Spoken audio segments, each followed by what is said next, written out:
Service dogs meet a person's physical needs in ways that traditional medicine cannot. Their constant companionship can help the disabled manage everyday life. Mark Hagan is meeting his service dog, Chloe, for the very first time.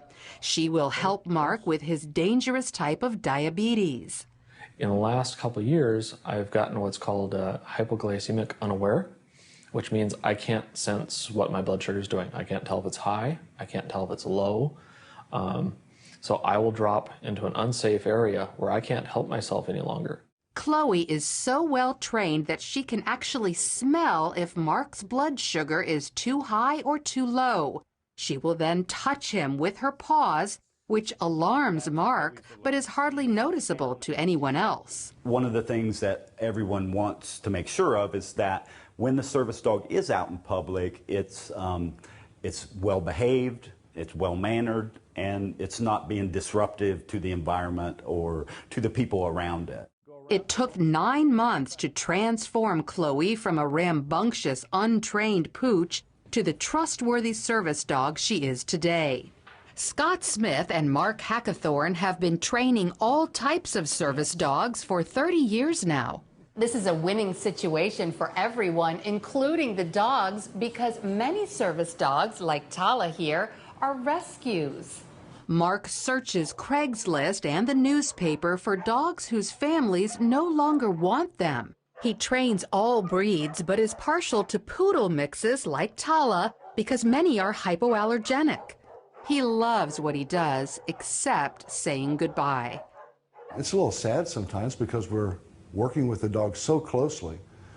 But I realize that these dogs were really given to me through however they got to me, to then get to people to help them save their life.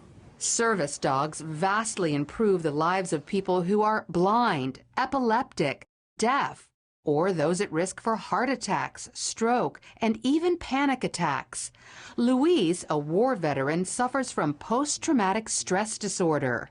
He's really a guardian angel of sorts, and I believe that God sends beings like Tuesday into our lives to help us on our journey. Luis returned from Iraq with both physical and emotional wounds that left him afraid to leave his apartment. In his book, Until Tuesday, Luis describes how God is using Tuesday to heal him. And in crowded places which can remind me of riots and difficult situations in Iraq, I can literally ask him to act as a buffer between a group of people and myself. He wakes me up from nightmares.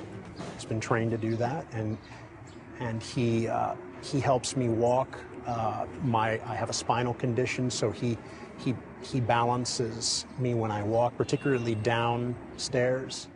In addition to service dogs, therapy dogs also bring help and healing. These pets visit people with special needs. Abby here helps lift the spirits of tiny cancer patients at the Children's Hospital in Norfolk, Virginia. There are studies that show that, people with chronic pain or chronic illnesses do have less stress, less anxiety, can kind of lower heart rate, kind of decrease blood pressure, and definitely do improve mood when doing pet therapy. Therapy dogs are special because they always have to be on good behavior.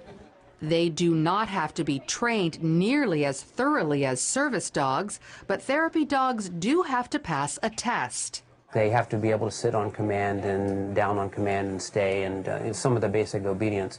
And then they do some more advanced stuff with them, like they have to be able to walk by food without gobbling it up, and they have to not be distracted. We do distractions with like wheelchairs and walkers and things that the dog might not see in everyday life. Therapy dogs bring a lot of love to people in nursing homes and assisted living centers. The residents say holding the dogs makes them feel comfortable and relaxed. She loves everybody. She doesn't bark. I've never really heard her bark. So therapy dogs and service dogs take the nickname of man's best friend to a new level by offering help to the hurting.